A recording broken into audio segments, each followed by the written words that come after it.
how much richer is life if we can like really level up and grow together and like keep growing and thriving and evolving. I watch parents give up on their soul, become like this diluted ghost of a person. One, trying to take care of ourselves for the other spouse. We're trying to take care of the other spouse, and then we're trying to take care of kids. I think in our relationship and on a personal level, we got in zombie mode for a little while, just like hang on.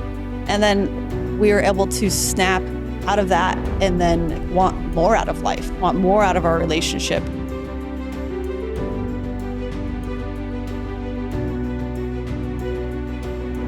All right, Cass, you're on the show. What's up? Thank you. How you doing? Thank you so much for having me, husband. I'm doing good. It's so funny. We actually legitimately are seeing each other for the first time today. I know. Like our lives would be a bit uncharacteristic to the quote unquote normal all-American lifestyle. It's true. What's kind of funny is that, you know, when you and I interact on a day-to-day level with the kids, it's easy to get into like this zombie mode of just waking up, Groundhog Day, every day, day in and day out. And what I wanted to ask you, because I was thinking about it this morning, is what would you say would be like the number one thing that we do that might be a bit different from the all-American family that really makes an impact? I would say the biggest thing that, I don't know if other parents do this. I think sometimes the things that we do, we think are common, but are not. So if I really look at like the standard American family, I don't think that enough people, and I think what we do is let our kids struggle, or we try to. You're way better at this than I am. But yeah, let our kids like struggle and do hard things, because like what I'm learning even more, and you know that I'm not as good at this with the little kids, is like when you do things for kids, you rob their confidence, right? So from a small level of like letting Cash try to put on her own pants, even though it takes way longer, to like Jaxby and like that viral Stone Mountain Instagram reel that we never even thought was anything. Those things are important, and apparently has a big impact on people. Yeah, like what I've learned through what we are and what we do is like you said, like sometimes we parent and we think we're different, but a lot of people have the same exact struggles that we do. And the one thing I'm seeing as a dynamic as a dad versus a mom is that, you know, moms like to take care of everything, right? And dads like to say, hey, like, let's like let these kids figure it out. Yeah. Sometimes dads get a bad rap, I would say, for like not caring. Yeah. And, you know, I've seen that like, especially in the last few months or last month with you, you've changed a lot. And like, what's made you kind of look at it from a situation of, hey, our kids are a little more independent than I've given them credit for. You know, what's kind of happened there? You happen, you're like, stop doing this, to stop helping these kids. A little bit, you've had an impact. You woke me up a little bit, because I was not self-aware to the fact that I do this, because I do not consider myself a helicopter parent. Like, I'm not at the playground telling kids not to go up the slide, not to climb the dangerous thing. Like, I'm pretty hands off, whereas I see other moms at the playground, and they're like right on top of them. Oh, Johnny, and like helping them on the monkey bars, which is a perfect example. If you hold a kid on monkey bars, they will never learn how to do monkey bars. They literally just have to build up the strength and do it on their own. So I don't consider myself a helicopter parent, but you kind of helped me realize like there's another layer of that I did need to like scrape away. And we have 4 kids. We probably should have given that background: 9, 5, 2, and 3 months. And I think what's happened is like, as we have more kids, and like there's older kids and then there's younger kids, like I want to keep like the little kids little, or like they seem littler to me. So I think I did a better job with the older kids of letting them be older, but then I'm trying to like keep these kids younger. And I think that you kind of helped me realize that, especially with Cash, our 2-year-old, like she should be doing more things for herself at this point. And like, that's the shift I think that you made me realize in the last month or so. And it's hard, but it's going fairly well. Yeah. I mean, from my perspective too, I see that, gosh, especially with Cash, who's our 2-year-old, you know, going to turn 3 in October. She's finding her way. now. She's kind of finding her way in the family, where I never even thought a 2-year-old had the ability to find her own way until we let her. And now she's, I'd say, crying less. And what we identified was that she was crying for no reasons. Yeah. Right. And we would console her, but we didn't even know. It was like shooting at a target that's moving or not even there, because we were creating a condition where she was just sad, right? Or thought she was sad. But then she said, oh, wait, like, I can handle this. I got this. Yeah. And I know this from being your husband, you know, for so long. It's, you are one of the most independent women I know, but don't let yourself be at times, if that makes any sense. Yeah. With Cash, she was crying so much. I think, you know, toddlers get frustrated, and there's this whole like gentle parenting movement that, you know, you listen and you let them hear and you find out how they're dysregulated. And I think there's some validity to that. But what I found when getting a little bit tougher on her is it's confidence. When you give them confidence, they'll have less of these emotional outbursts. And at first it's hard, right? Because I don't want to spend 20 minutes like watching her, guiding her through putting on her own like underwear and shorts. But then like, it's been like a week of this little calendar, which we should tell everyone about, because that's like, has magic recently. But I meant to send you the video. It's in our shared folder of Cash doing burpees yesterday. And she's like, burpees for stars. And like pressing her little stars on the board. And so it's a big shift happening in a short time. Yeah. We've talked about what we read in books, what we hear on podcasts, what we see on Instagram. And like, I think I say it so much, like I'll say it's not real.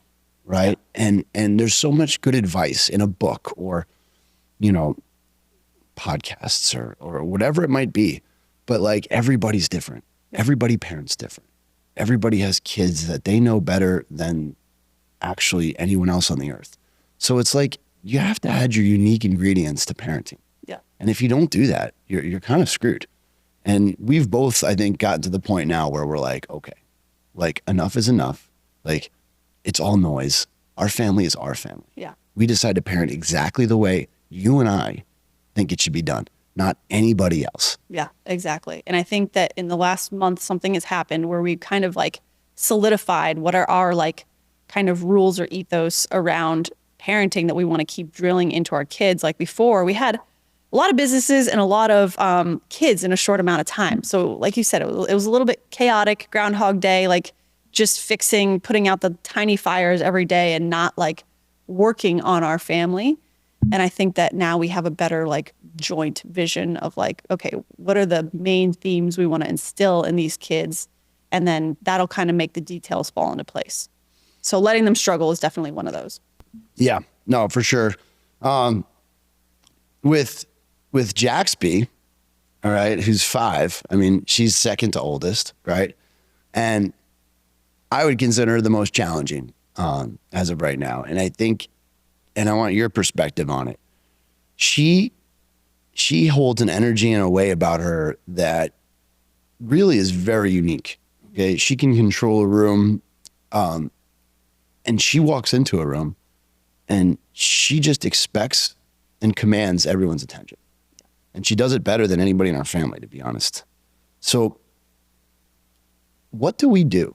Like, what is your opinion on what we do to let her be who she is? Because she's destined for great things. There's no doubt in my mind. But then how do you parent something like that? Like a being like that at 5?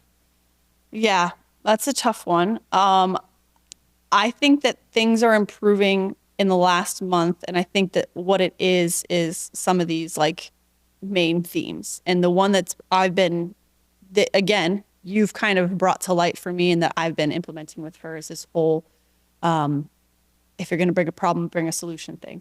So we realized once you pointed this out to me, like everyone, humans, adults, everyone does this. Everyone wants to say a problem. And so we have a rule in our family now. If you're going to bring a problem, you have to also bring a solution, right? It makes you take responsibility, makes you innovative in problem solving, and again, gives you confidence. So maybe this all comes back to like building confidence in kids, because our first one does too. So yeah, it's a lot of the same thing where I was kind of doing, or for her, since she's older, she could put on her own pants, like answering things for her. So giving her confidence through having her answer her own questions, because she asks me 1,000 things a day that she knows the answer to. And she's like, and I'll ask her kind of the question back, and she'll be like, I don't know. And I'll be like, yes, you do. And it's that tough part, like Cash with the pants on, where you kind of just have to sit through that, like get through that to have her have those breakthroughs and give her that confidence. So I don't know what you think, or if there's something else you had in mind for Jaxby. Well, like with Leo right now, he's 9. Okay. And you're the bonus mom in that scenario. Mm-hmm. So you have a unique role. You know, you're not his biological mom, but you've known him, I mean, as long as he's been on this earth. So, you know, as a dad with Leo, firstborn son, I love to create conditions best I can to make it hard on him. Mm-hmm. And it's hard in Naples. Yeah. Like, we live in Naples. My belief is we live in a bubble. It's not quote unquote reality to a lot of what other people in this world go through. I mean, not even third world countries. I'm just talking about in this country, like people that live middle America, inner cities. Like, we are in one of the most affluent areas in the country, right? So I gravitate towards things that are hard. Yeah. I want him to wrestle. He wrestles, right? He's actually naturally gravitated towards that. We've tried all sports. That's the one. Yeah. And he's going to a Spartan camp, right? Where you and I have done all these Spartan races. It's not easy. Yeah. The training for it's not easy. The way that the CEO, Joe DeSena, portrays life is not easy. He's hyper successful financially, hyper successful in the sense of consistency, hyper successful with making things hard in his life. And, you know, some parents would say, I'm throwing my son to the wolves. What would be your take on like that type of parenting and what he's about to go through, where people are going to say, a lot of people would say he's too young? Yeah. I think that this is something that I also had a little bit of I was in denial about. Like, so I've been telling myself this story is like, I don't have spoiled kids, or I don't spoil my kids. And our kids are spoiled as fuck. I mean, like, maybe not in the sense that like, oh, honey, we like buy them things every day, and we buy, like, not in that sense. Like, they know they have to earn things, blah, blah, blah. But there's levels to the game, right? So in a way, like you said, in this cushy life in Naples where they have all snacks available to them at all times and this and that, they're spoiled. So I think that manufacturing some adversity for them is really good. And I think we're on the same page about that. And I think that we're going with that with Jaxby as well as Leo. It's be great for Jaxby too. And she's started wrestling again. And I think that that's going to do her a lot of good. But for Leo, I think it's awesome. I mean, I love how, like, when you told him about it and then you confirmed that he was going, he's like, the hard one. So like, he wants to do hard things, which is really cool and really not normal. Yeah. And what's interesting is we're going to find out, right? Like, this is a true test, because if I could do an honest opinion on my son, his confidence is his biggest superpower, but it also can be his weak link if he doesn't back it up. Yeah. And we've talked about this. Like, he loves talking the big talk. He does. He shows up, he works hard, but like, it's a different level when you're really personally tested, and personally tested with things that you're ridiculously uncomfortable with. He's never been on mountains before. Yeah. He's never been in cold rivers before. He's never went sleep depth before. Yeah. He's never just eaten MREs for 2 weeks. And again, he's 9. So what's the criticism we're going to get? Remember our viral post in Stone Mountain? I mean, that took a life of its own between basically abuse. Yeah. Right? This father's abusing his daughter by saying, hey, it's going to be okay while she's climbing up a mountain. Yeah. Right? So like, I already understand the backlash and, you know, comments that have been made about it. But my belief is you're doing a disservice to your children if you're not letting them struggle early, because life isn't a bubble. And they're going to get fucked up if you don't let them struggle early. Mm-hmm. Yeah. And that's super hard. I totally agree. A little context on the Stone Mountain. We had this post that I made of Alex walking behind Jaxby. She was 3 at the time, up this Stone Mountain in Atlanta, this really steep, like smooth rock. And she's on all fours. Like, that's how steep it was. She could not walk upright. And I took it on a whim, and I didn't think that much about what I was writing over it, which was like our number one rule in parenting: let them struggle. and then be there for them because you're standing behind her. You weren't going to let her slide to her death, but she was really struggling through it in her emotionally and physically. And you just kept saying, I got you back, baby. And yeah, like you said, there's a variety of responses to that. I mean, a lot of people loved it, of course. And a lot of idiots were like, well, my parents did that to me and now I hate hiking. I'm like, okay, that's a helpful. So there's always going to be. That's a good segue into social media, right? Social media, kids with social media, what that means in this day and age. And like my nieces that are now, 20 years old and I believe 25. Sure, she's going to kill me if I got her age wrong. But like they were the first generation I saw with social media as a child. They were in the social media world. So it's a very difficult scenario where our kids know there's social media. There's cameras on them at all times. If it's not ours, it's other parents. And there's kids that have social media pages at age 3 at this point. Some of Leo's teammates and people in wrestling, I mean, they have their own dedicated, Instagram, Facebook, TikTok pages that their parents manage, right? So what's your take on this at this point, and where do you stand? What's going on? Yeah, this is a really hard one. And this is one where it makes me like really uncomfortable. So my natural reaction is want to be like, oh, just keep them off it. It's bad. Keep them off it. It's bad. But like you say, like we're on it. So you can't just like shelter them from it. We'd rather like teach them the quote unquote right way to do it or a healthier way to do it rather than try to shield them from it because there's no shielding them from it. So like my biological children are a little younger, so I feel like I can like put this off, but really I can't because Leo's like just about there where he's trying to like be interested in YouTube and different things. And Jaxby wants to do everything that he's doing. So I think it's just about teaching them. I think you and I have just come up with this. I think we're unified on the fact that if they're going to be doing social media, it's to inspire or what are our 3? Go ahead. Inspire, motivate, educate. Yeah. So I think that that's a healthy way to do it. And I think that this is something that I need to remember for me, but we all need to remember, I think as adults is create more than you consume. I think that that is the number one thing for kids and adults on social media. If you are creating and you're putting good things out into the world to educate, inspire, and motivate. Yeah. Educate, motivate, inspire, then you're doing good with it. But if you're sitting there scrolling, consuming, that's where the doubt comes in. That's when you're looking at what everyone else is doing. And so I think it's a very valuable and can be a great thing. So we just have to drill those things into our kids and hope for the best. Because like I said, we're not going to be able to shield them from it. Yeah. Yeah. So it's 4 quadrants. It's educate, motivate, inspire, and entertain.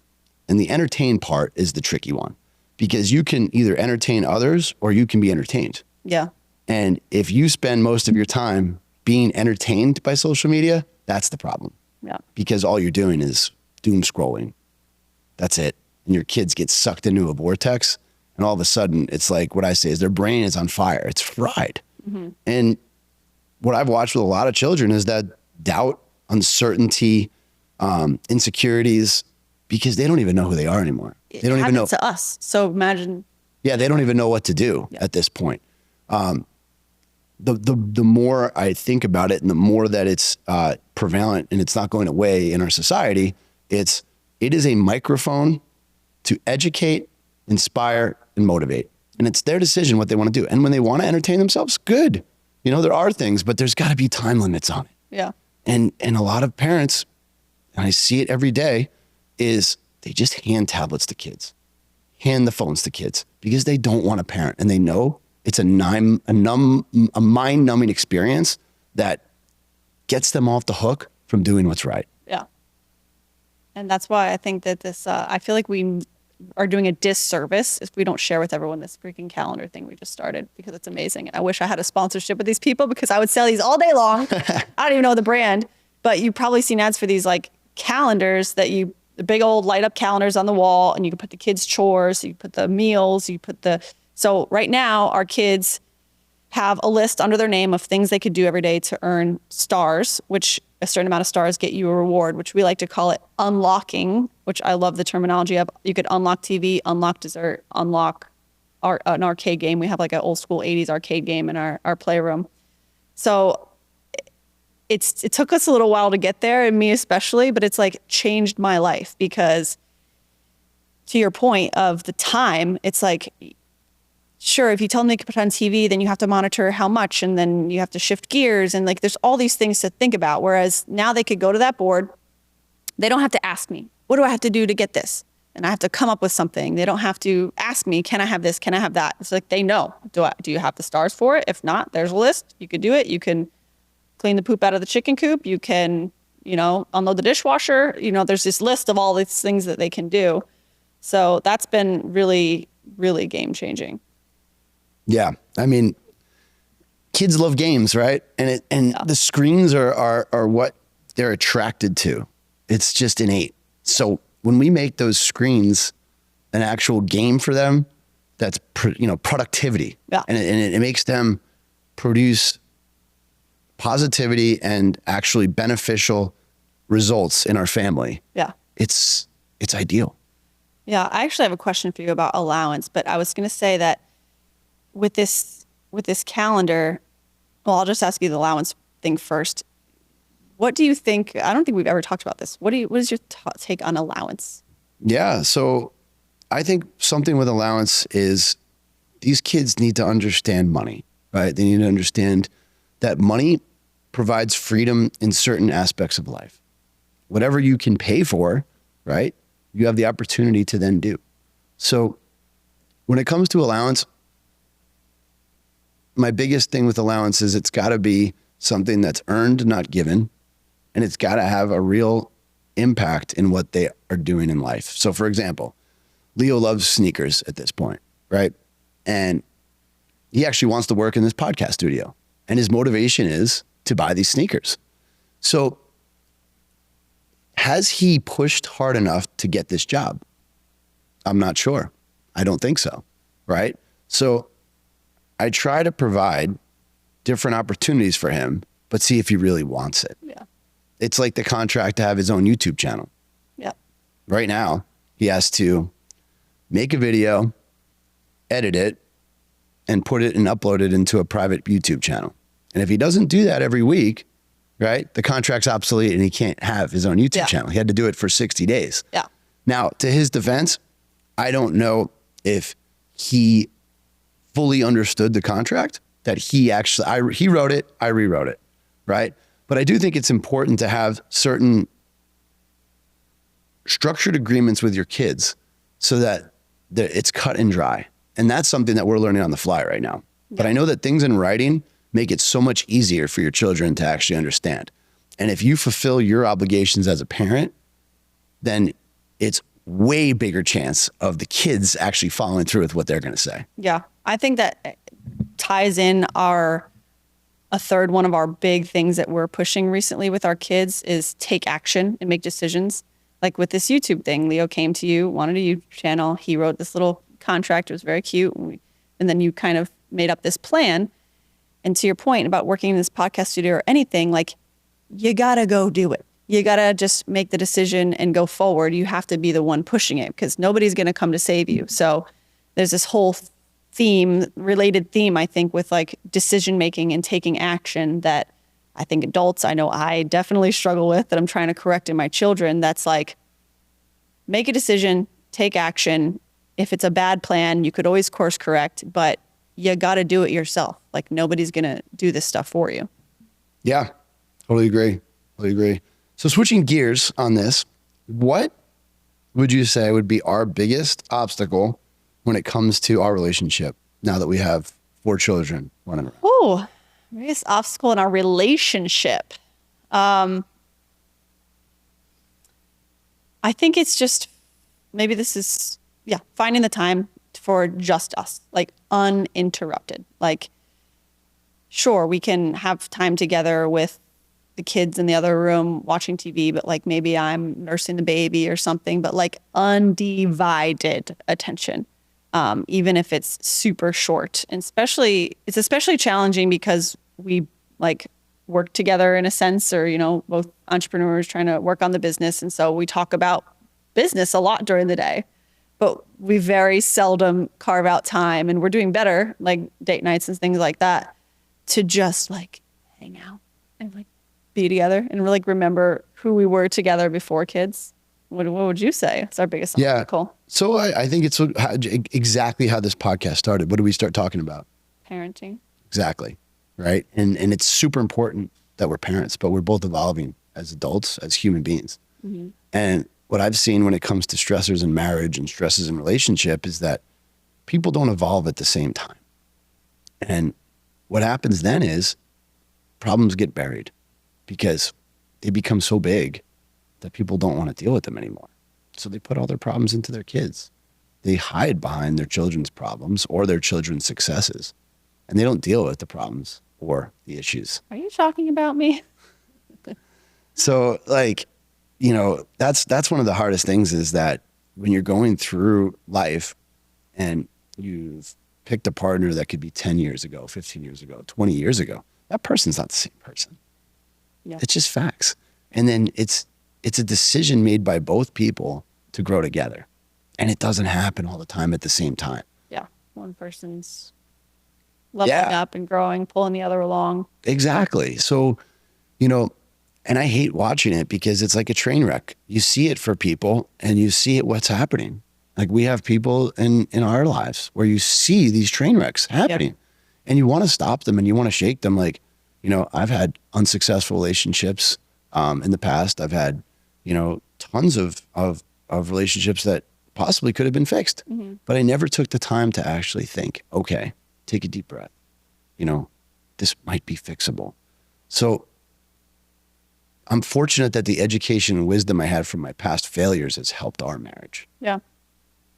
I think you're making me realize, I don't think I've ever said this in this way to you privately, that like, I feel bad for men, for men with wives and then kids, because like you said, you change and shift and grow at different times. But when a woman has a child, she changes so much, and nobody can predict that, especially when you're young and in love and you have this like fun, hot, like wife, and then she has kids, and then all of a sudden, like her biology changes, like her hormones and everything, all the instincts are way different. The same shifts don't happen for a man, certainly not during pregnancy. There's like studies, I think, that like some of the shifts happen once the kid is there. But would you agree that like how disorienting is that for you to see that change?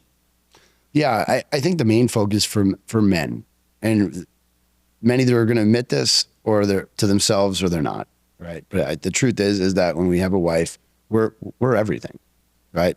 Like it or not. Like if you're the provider, awesome. Let's just say the wife is the breadwinner, then they're everything, right? But at the end of the day, as the man, you feel wanted one way or the other, and you have undivided attention from this woman. And then the second a child comes, it all stops. Like almost immediately stops. You can't have undivided attention from a woman that you love, because she has to provide for another human. And men have a very hard time with that. Yeah. Because, men are self-centered, and I think they have to be for self-preservation. And it's really difficult because, especially families that have more than one kid, it might be easy with one child, right? Because both parents can then dive in and put all their energies into one. But then there's two, then there's three, then there's four, right? So my belief is that men have to evolve in a sense that they never thought they'd have to, where it's being more and more unselfish to themselves, and then being okay with that. And that's a very difficult thing to do. Yeah.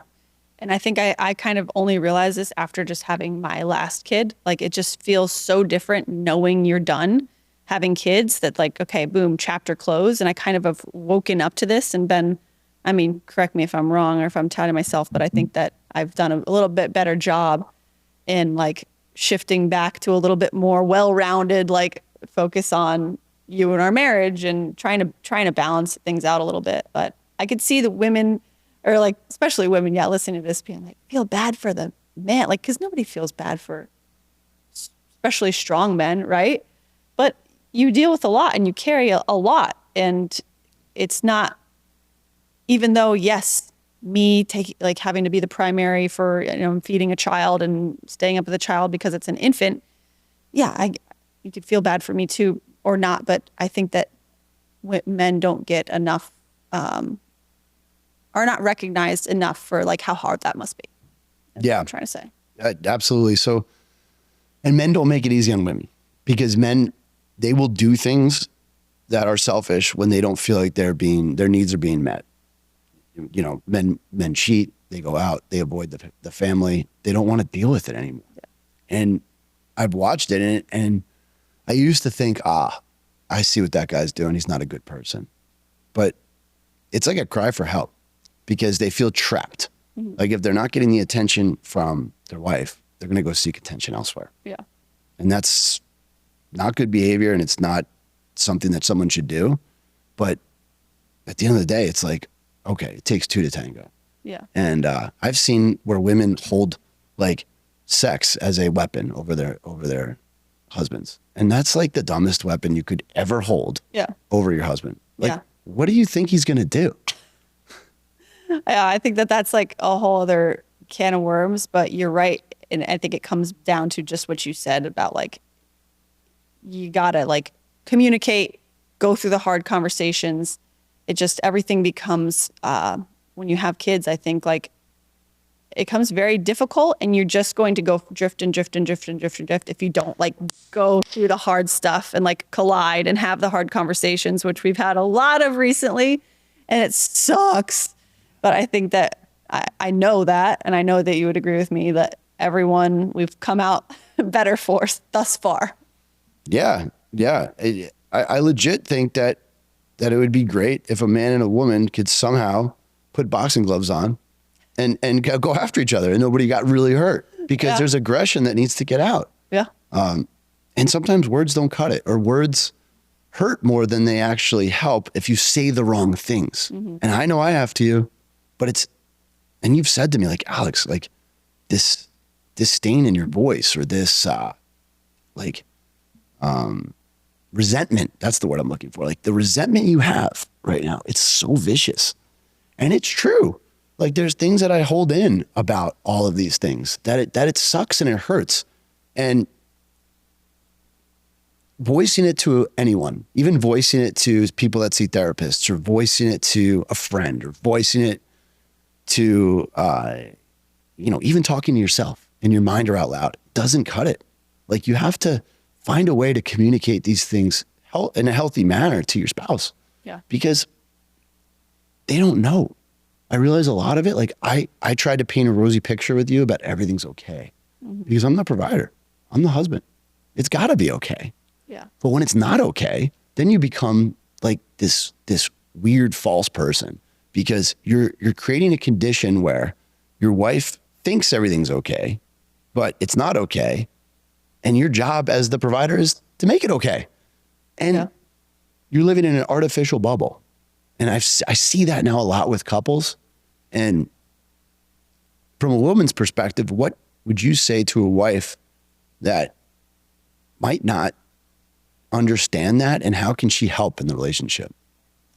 Yeah, I would say that it's like an ultimate game of taking responsibility and giving 100%. So I think that the disconnect is like for a lot of people. And I think for a long time we were fighting about like division of labor and money, or those things together. It's like 50-50, 60-40, like on everything, like on all the different things, on the house stuff, on the kids stuff, on the money stuff. And when you realize that you both have to give 100%, and when you just ultimately, as a woman, even though you want to say like, I'm doing all these things, I'm primary chair, I'm the number one, what do they call it? Default parent is what social media says, how hard it is to be the default parent. Well, how hard is it to be the default provider? Pretty damn hard as well. So I think that taking ultimate responsibility, and just really trying to see it through the man's shoes and like listen and hear them. And then you gotta, the caveat to that is on the other side, have a man who is also willing to do the same. That's the hard part. Yeah. I watch parents give up. And I don't mean give up like commit suicide or like end the marriage. Like it's like give up on their soul. Yeah. And they become like this kind of just diluted ghost of a person.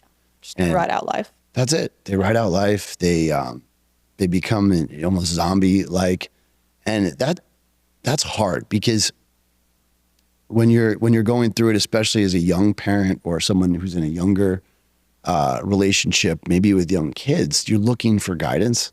You're looking for strong people that are happy and excited and vibrant about life. And the facts are, it's hard every day. Fact. It's hard to find people like that, but it's also hard, in general, because you've got to balance so many different things.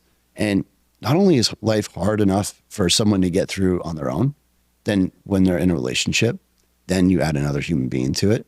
And then you're balancing all these emotions because, both of us are one, trying to take care of ourselves for the other spouse. We're trying to take care of the other spouse, right?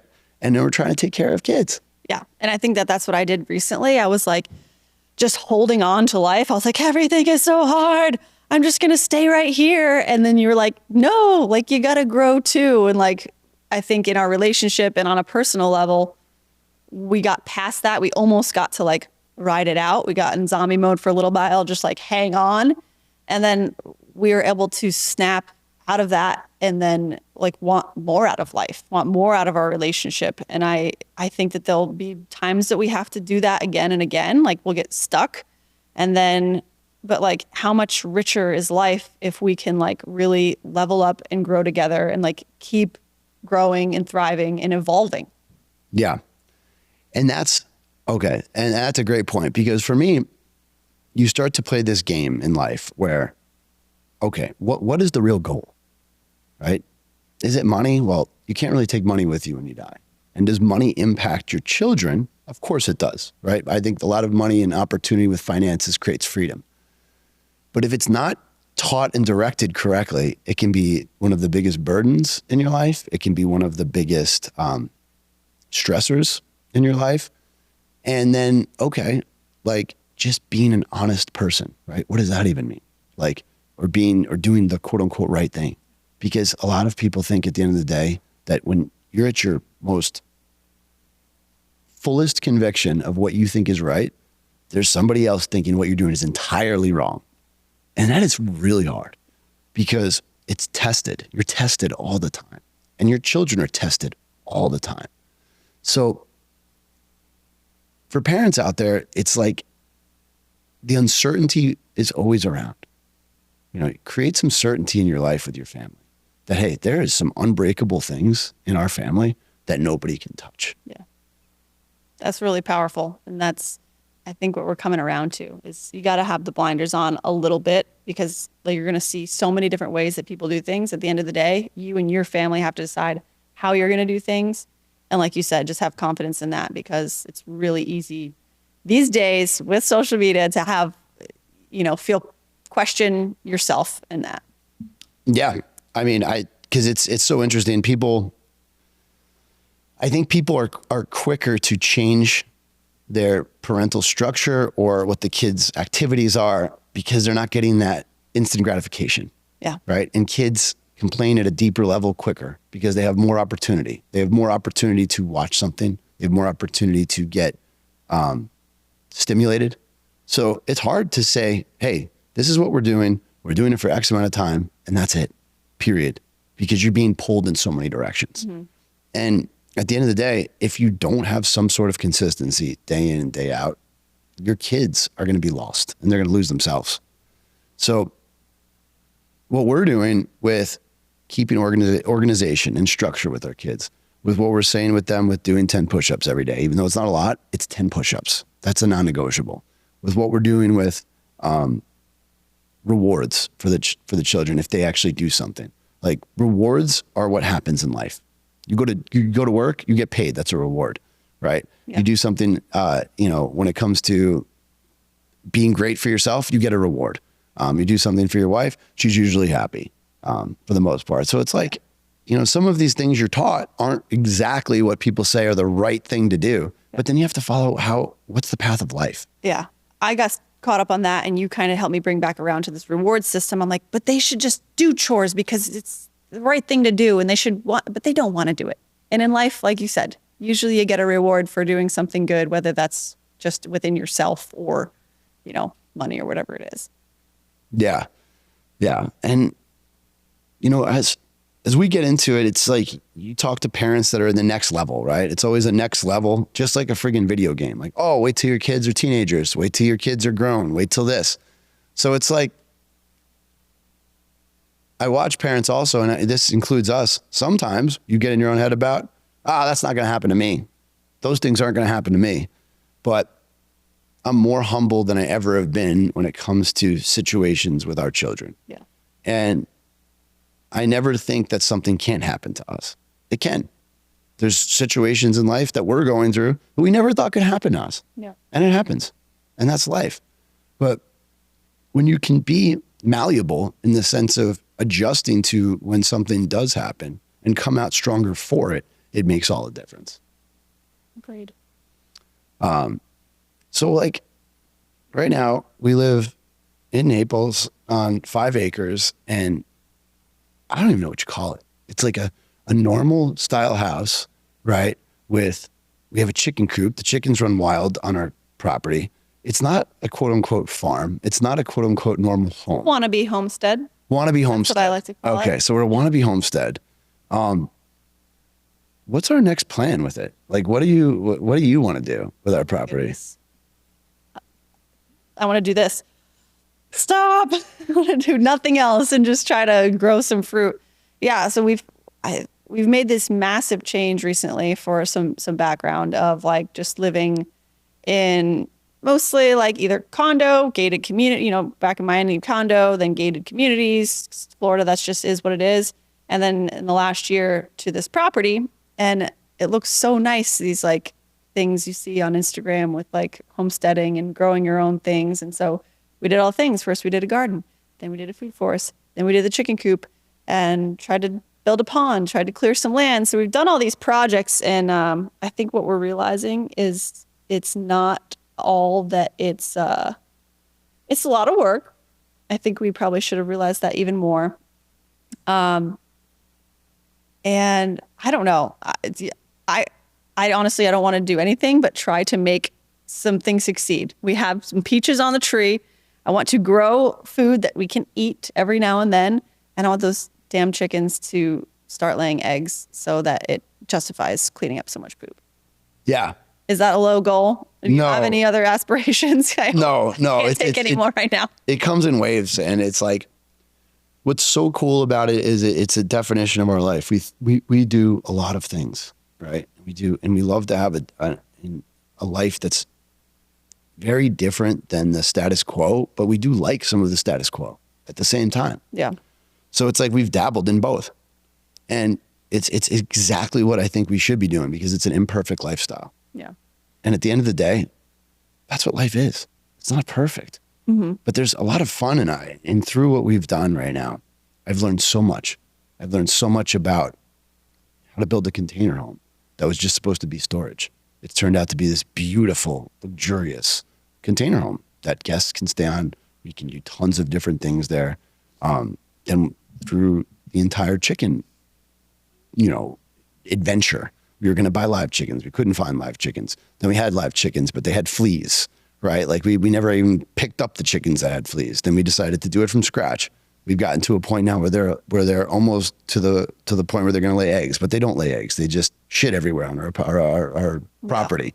We've got a vegetable garden that we haven't gotten a single vegetable out of. Yeah. We've got a food forest that has produced about 6 peaches. Yeah. Right. So you could look at it as frustration. You could look at it as all of this is a burden. You could look at it as so many different things. But every day I wake up, I feel blessed that I have you, I have the children, and we have this imperfect chaos around us at all times. Yeah, and I love it.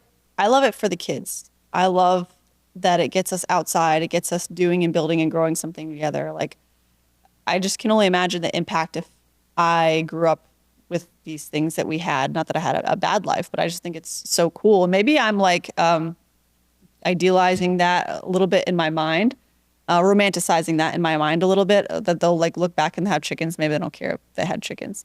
But I think it's really great. I think it allows us to spend a lot more time together, and time together outside, which, you know, I'm obsessed with, except for right now. It's coming into the dead of summer. And so now we will go inside. Yeah. Yeah. So, you know, and then again, that's something that plays into, you know, living in Naples full time. Like, some people look at Floridians, right, that they've kind of just given up in life, or they're retired, right? My belief is that the lifestyle down here is ideal for raising a family. Yeah. The only thing that I would say is, again, creating conditions to let these kids struggle. And what I've seen through families that sometimes have some financial woes, don't take it as something that's an obstacle for your children. It's actually one of those things where your kids can learn from it, and give your kids a chance to take it all in. Yeah. And they'll see it, and they feel it, and it'll help shape them if you let it. Or it can be that obstacle that defines who they are.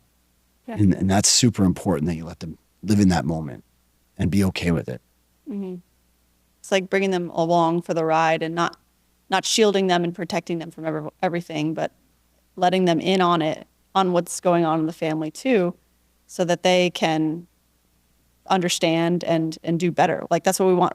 We want our kids to be more successful than us, right? So that's the goal.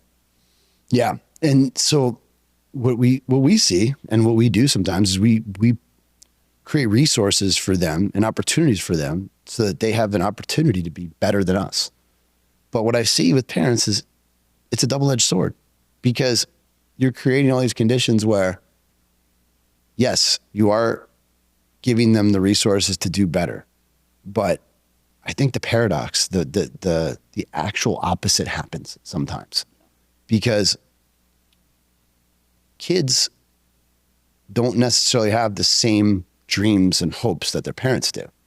So as they get older, they'll say to their parents, why the fuck am I doing this? Like, it's because it's what you wanted me to do, right? Happens a lot with sports, right? Living through your kid. Yeah. And the whole thing is like, there's a resentment that starts with this.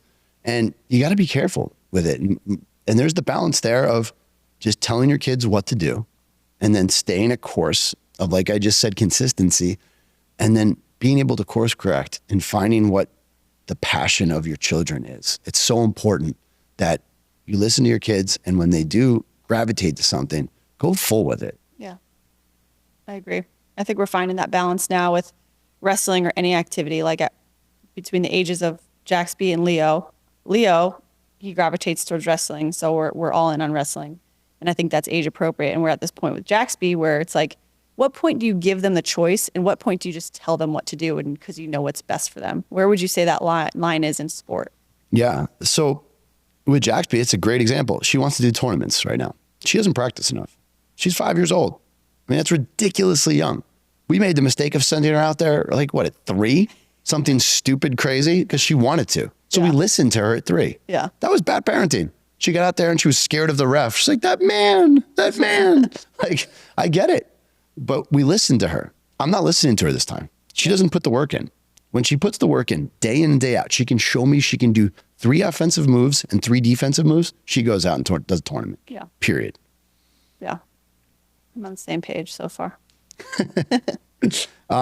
And there's that's the reward. Like, the reward is you're able to compete. Yeah. Like, it's like a job. Like, you have to get training on a job before you're actually allowed to start. The same with life. Like, it's training on the job when you're a kid. And a lot of kids don't know what they want to do. There's too much choice. Like, back in the old days, you just did whatever the opportunity was. You applied for whatever job was in the newspaper and said, okay, here we go. Yeah. Now, like, a kid, there's trillions of jobs, it feels like. And how do you pick? Right? Very rare do I come across a kid these days that's like, I want to be a dermatologist and they're 12 years old. Yeah. Like it very rarely exists. So with kids, and I'm going to ask you this advice, why would they choose something early? And is it a good move if they do? In career? Yeah. This is a hard one because I did a really bad job of this myself. So I do want to do better for my kids. How early is too early? I think that it's, I'm going to say almost never too early because of that third rule to our family that I talk about, which is take action and make decisions. So if they say at 12 years old they want to be a dermatologist, I mean, go on that route and then course correct when you need to. It's better than making no decision and then where are you? So at least you will have learned whatever you picked up along the way before you course corrected or shifted. So I would say it's pretty much never too early. Yeah, I agree. And that's why I'm encouraging Leo to be around if he likes videos, if he likes editing, if he likes the camera, and he does extremely well. Hey, let's give him the opportunity to be around, young adults that this is their passion. They could have went any route they wanted to, like in this podcast studio. Yeah. Grit Media. Like be part of it, be an intern at 9. He gets the answer all the time. Oh, you can't do that because you're 9. He hates that answer. Yeah. He's got a high IQ. He likes to be around people that are older than him. He likes to feel like, okay, I'm being challenged and people take me seriously. And I encourage that to the highest ability that I possibly can. Yeah, that's something that I do have to take out of my vocabulary. It's like, because you're too little, because with our girls too, because at the end of the day, there's few things that are like, of course, there's things that are like not age appropriate, but then there's, it's a maturity level and it's giving them the opportunity, even if it's the opportunity to fail, not just letting them just saying, no, because you're 9, no, because you're 5, no, because you're 2. Yeah. And I know what's driven you crazy in the past and Leo's mom is that like, I will watch non-age appropriate stuff with my son and with my daughter. This is a hot topic I think we should talk about. And I will, what I do is I watch unappropriate, I got me messed up here. So what it is that like I will watch age appropriate stuff with my son and my daughter because I want them to experience that stuff with me and not somebody else. And they're going to see it with their friends. They're going to see it with anybody else. Why not see it with me and ask the hard questions? Yeah. Dad, why did that just happen? Dad, why are those two people doing that? And I'd rather have my kids ask me than ask somebody else because I can explain it to them in a way that I feel comfortable. I don't know how someone else could explain it to them.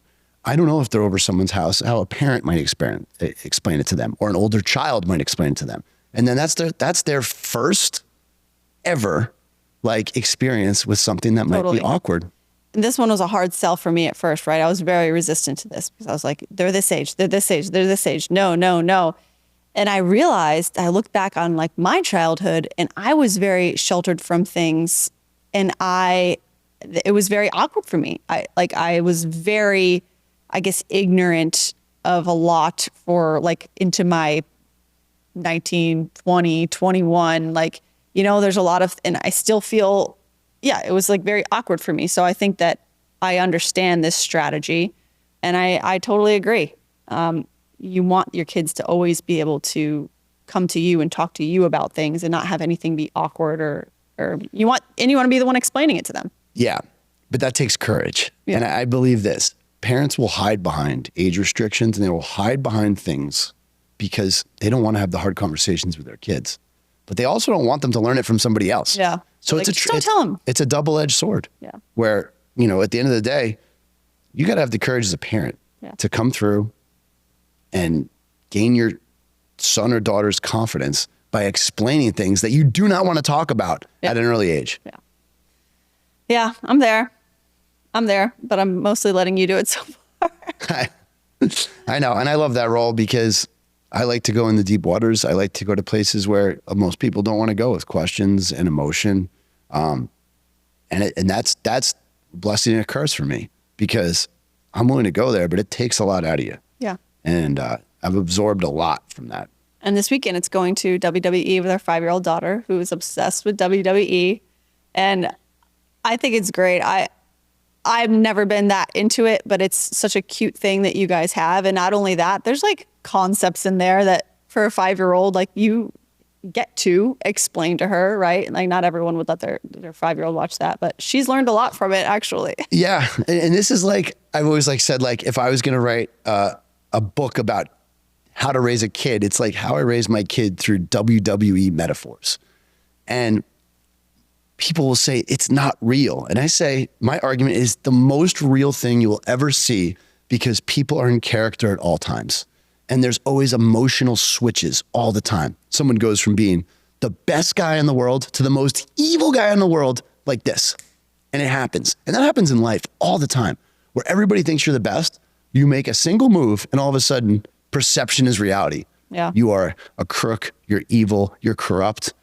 2 days later, you were inspiring. You were a great businessman. You were the best father in the world.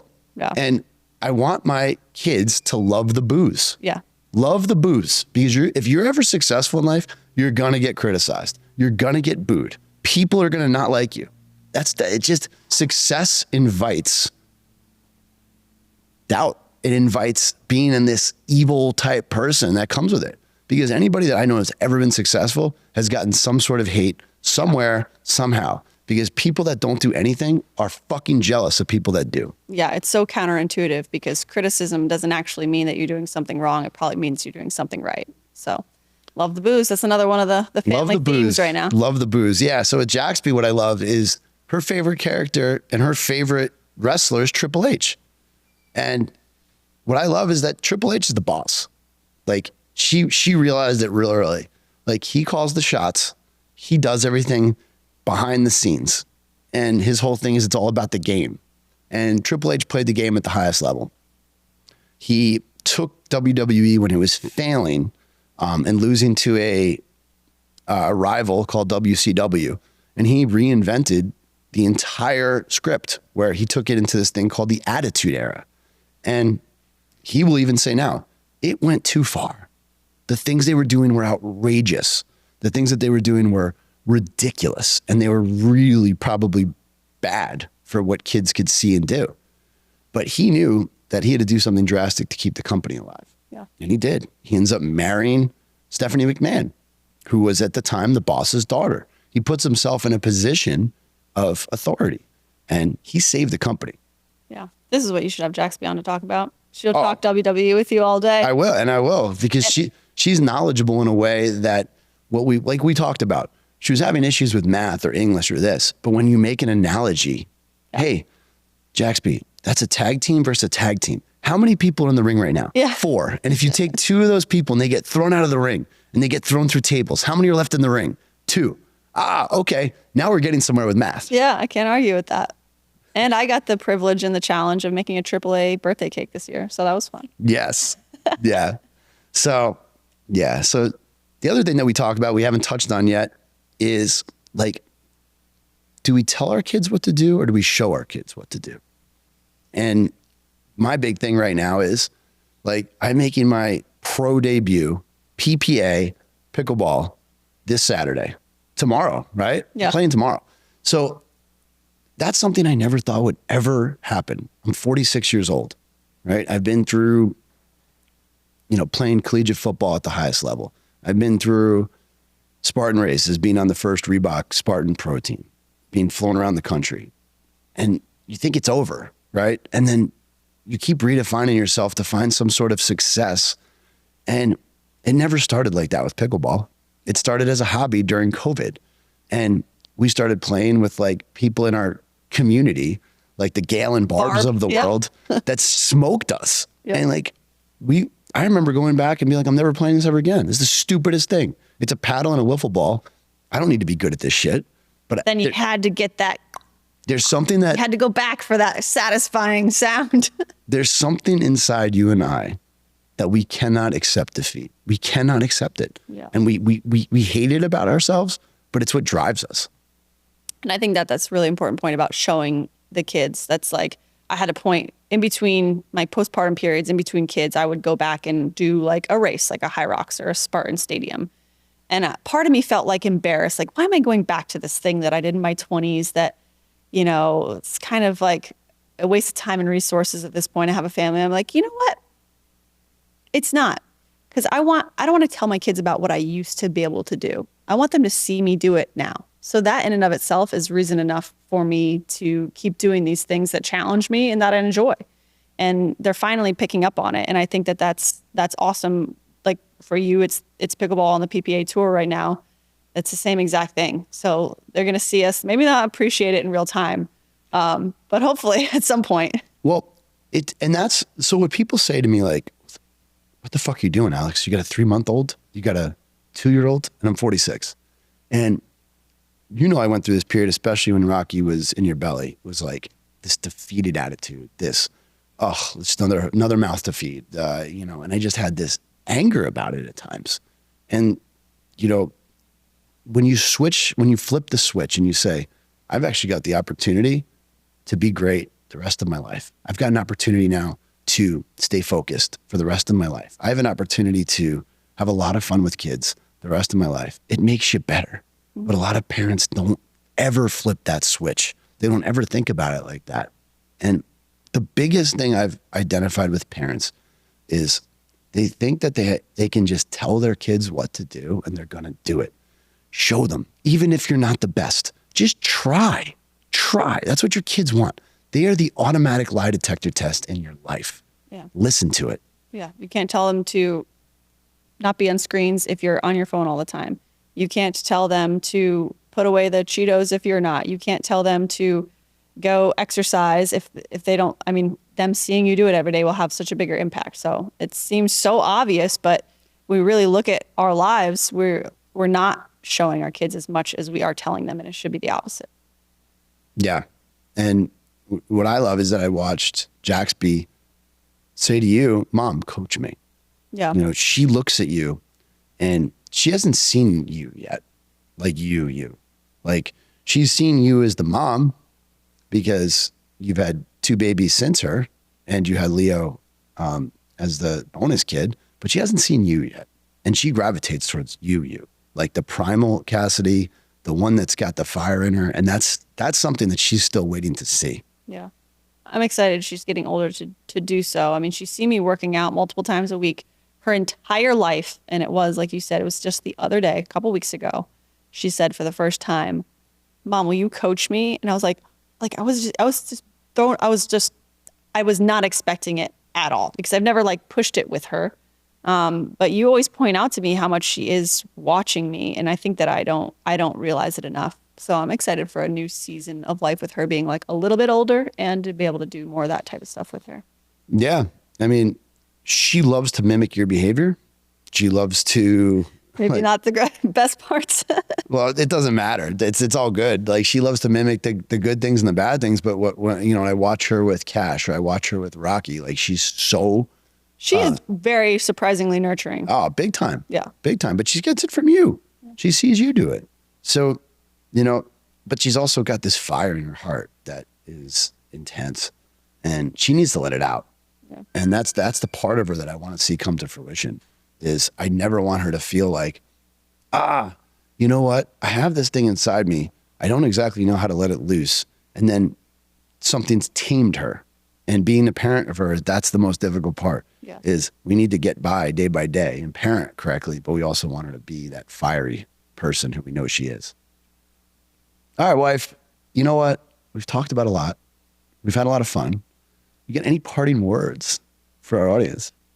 I think just if you like our parenting style, if you don't, that's fine too. It's just those main themes, let them struggle.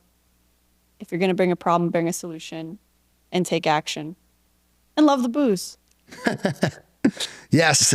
Love the booze. And I want to say in closing that having you on this show and the things we've talked about, it's we're starting to actually do the things that we were meant to do. And I advise everybody, if they have a doubt in their mind about doing something, do it. Because you're going to blink. And if you're 20 years old, you're going to be 40. And when you're 40, you're going to be 60. And it happens so fast. Do it. The time is now. Don't wait for anything that you're looking to do in this world because it's going to pass you by. Yeah. And all those things we talk about with kids applies to our marriage and applies to parenting. All right. Thanks, Cass.